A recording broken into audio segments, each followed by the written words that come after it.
কার্তিক সংক্রান্তির দিন চালের পাত্রে গোপনে রেখে দিন এই একটি জিনিস। বাস্তু দোষ তো দূর হবে এবং প্রচুর অর্থ আসবে। ভগবান শ্রীকৃষ্ণের আশীর্বাদে পরিবারের সমস্ত বাধা বিপত্তি দূর হবে।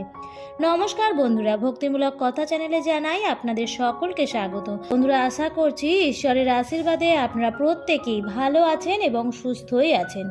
চলছে কার্তিক মাস। এই কার্তিক মাসটি হচ্ছে ভগবান শ্রীকৃষ্ণের অত্যন্ত প্রিয় একটি মাস। কার্তিক মাসের আর বেশি দিন বাকি নেই। সামনেই আসতে চলেছে কার্তিক মাসের সংক্রান্তি এবং শুরু হবে অগ্রহায়ণ মাস। এই অগ্রহায়ণ মাস আবার মা লক্ষ্মীর অত্যন্ত প্রিয় মাস। কার্তিক মাস অগ্রহায়ণ মাসের মাঝে যে দিনটি, সেই দিনটি হচ্ছে কার্তিক সংক্রান্তি। এই দিনটি কিন্তু আমাদের ধর্মের বিশেষ গুরুত্ব আছে। এই দিনে বিশেষ কিছু উপায়ের মাধ্যমে আপনারা যেমন ঘরের বাস্তু দোষ দূর করতে পারবেন, সেরকমই সমস্ত রকম নেতিবাচকতাও দূর করতে পারবেন ঘর থেকে এবং অর্থ উপার্জনের নতুন রাস্তাও পেতে পারেন। কিভাবে এই উপায়টি করবেন এবং কখন করবেন, এই সমস্ত কিছুই আজকের ভিডিওতে আলোচনা করব। তো চলুন বন্ধুরা, ভিডিওটি শুরু করা যাক। মূল পর্বে যাওয়ার আগে আমার সকল বন্ধুদের একটাই অনুরোধ করব যে ভিডিওটি স্কিপ না করে সম্পূর্ণরূপে দেখুন এবং দেখার পর যদি ভালো লাগে তাহলে অবশ্যই ভিডিওটিতে লাইক করবেন এবং কমেন্টে লিখবেন জয় শ্রীকৃষ্ণের জয়। এবং বন্ধুরা, ভিডিওটি শেয়ার করবেন আপনাদের নিকট আত্মীয় স্বজন এবং বন্ধু বান্ধবদের সাথে, যাতে সবাই এই ভিডিওটি থেকে উপকৃত হতে পারে। আমি আমার চ্যানেলে সাধারণত পুজো পাঠ, তত্ত্বকথা, বাস্তুবিধির উপায় বিধির উপর ভিডিও বানিয়ে থাকি। চ্যানেলটি ভালো লেগে থাকলে সাবস্ক্রাইব করে রাখার অনুরোধ জানালাম। চলুন বন্ধুরা, জেনে নিই প্রথমেই কার্তিক মাসের সংক্রান্তি কবে পড়েছে। কার্তিক সংক্রান্তি পড়েছে ইংরেজির 17 নভেম্বর সোমবার দিন। এই দিন যেমন শ্রী শ্রী সত্যনারায়ণ ব্রত হয়, শ্রী শ্রী কার্তিকেয় ব্রত হয়, কার্তিক পূজা হয়, তাছাড়াও সর্বজয়া ব্রত, শ্রী শ্রী ঋতু পূজা প্রতিষ্ঠা, পূজারম্ভ শুরু হয়। পরবর্তীকালে অগ্রহায়ণ মাসের প্রতি রবিবারে সেই পূজা করে যেতে হয়। কার্তিক ব্রত সমাপন হয়। তাছাড়াও কার্তিক মাসে যে দীপ দান করা হয়ে থাকে সেটিও সমাপন করা হয়ে থাকে এই সংক্রান্তি তিথিটিতে। কার্তিক মাস শ্রীকৃষ্ণের প্রিয় মাস বলে এই কার্তিক মাসে শ্রীকৃষ্ণের আশীর্বাদ সর্বাধিক বেশি পাওয়া যায়। আপনারা যদি এখনও দীপ দান না করে থাকেন তাহলে কার্তিক মাসের এই শেষ কদিন দীপদান করুন, তাহলেও পুরো মাসের দীপদানের ফল আপনারা পেয়ে যাবেন। বলা হয় যে কার্তিক মাসে শ্রীকৃষ্ণের উদ্দেশ্যে এক গুণ সেবা করলে তার সহস্র গুণ ফল লাভ করা যায়। বলা হয় যে বাড়ির ওপর, যে ব্যক্তির ওপর ভগবান শ্রীকৃষ্ণের আশীর্বাদ থাকে তার উপর সন্তুষ্ট থাকেন সমস্ত দেবী এবং দেবতারা। তাই মা লক্ষ্মীর আশীর্বাদ পাওয়ার জন্য ভগবান শ্রীকৃষ্ণের আশীর্বাদ পাওয়ার প্রয়োজন আছে। বন্ধুরা, কার্তিক মাসের সংক্রান্তির এই দিনটি হচ্ছে কার্তিক মাসের সর্বশেষ দিন। তাই বন্ধুরা, এই বিশেষ কাজটি আপনারা করবেন কার্তিক মাসের সংক্রান্তির সন্ধ্যাবেলায় এবং একটি বিশেষ জিনিস আপনাদের মেশাতে হবে আপনাদের বাড়ির রান্নাঘরের চালের পাত্রে। বন্ধুরা, চালের যে পাত্রটি হয় সেটি আমাদের ঘরের সুখ সমৃদ্ধির প্রতীক। একটি বাড়ির ভালো সচ্ছল অবস্থা বোঝানোর জন্য আমরা বলি ধন ধান্যে ভরপুর, অর্থাৎ শুধু ধন সম্পত্তি টাকা পয়সাতেই ভরপুর নয়, ধান্যেও ভরপুর, অর্থাৎ খাদ্যেও ভরপুর। মানুষের জীবন কাটানোর জন্য অর্থের তো প্রয়োজন আছেই, কিন্তু অর্থ তো মানুষ খেতে পারে না। বেঁচে থাকতে হলে খাবারের প্রয়োজন হয়। আপনার বাড়ির চালের যে পাত্রটি সেটি হচ্ছে মা লক্ষ্মীর বাস। তাই তো চালের পাত্র যদি ফাঁকা হতে শুরু করে তখনই কিন্তু বাড়ির গৃহিণী সেটি পূর্ণ করে দেয়। চাল যদি কখনো শেষ হয়ে যায় তখন বাড়ির গৃহিণী কিন্তু বলে না যে কখনোই যে চাল শেষ হয়ে গেছে, তিনি বলেন যে চাল বাড়ন্ত, অর্থাৎ চাল শেষ হয়ে গেছে। এই কথাটি এতটাই খারাপ যে সেটি তারা মুখেও আনেন না। বলা হয় যে চালের পাত্র অর্ধেক হতে হতে আবার তার মধ্যে চাল পূর্ণ করে দেওয়া উচিত, কারণ চালের পাত্র বাড়ির সুখ সমৃদ্ধির প্রতীক হয়ে দাঁড়ায়। বন্ধুরা, এই চালের পাত্র কিন্তু দেখানো হয় যখন বাড়িতে নববধূ আসে।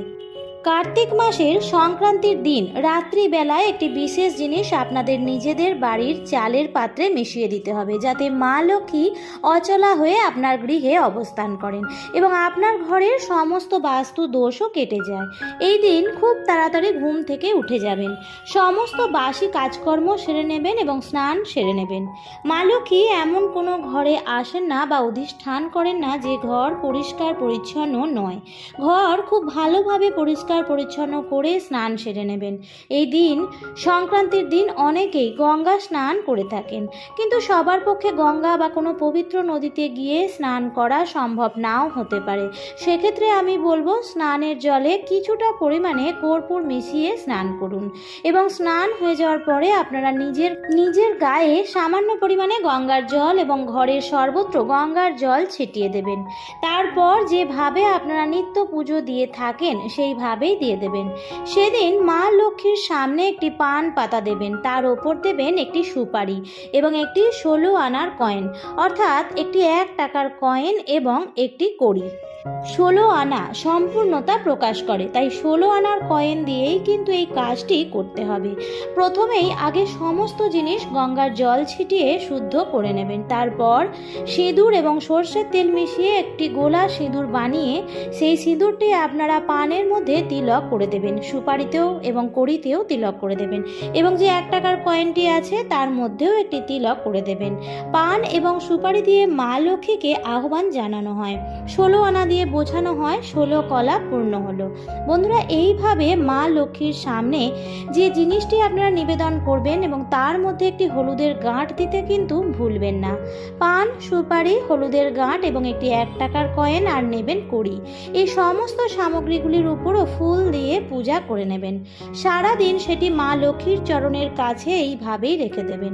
সন্ধ্যাবেলায় যখন আপনারা নিত্য সন্ধ্যা দিতে যাবেন তখন মা লক্ষ্মীর চরণের কাছ থেকেই সমস্ত সামগ্রী আপনারা তুলে নেবেন এবং সামগ্রীগুলি নিয়ে একটি হলুদ রঙের শালু কাপড়ের মধ্যে মুড়ে মা লক্ষ্মীর চরণে ঠেকিয়ে প্রণাম করবেন এবং মা লক্ষ্মীর কাছে প্রার্থনা করবেন যে আপনি যে সমস্যার সম্মুখীন হয়েছেন সেই সমস্যা থেকে যেন মা লক্ষ্মী আপনাকে উদ্ধার করেন।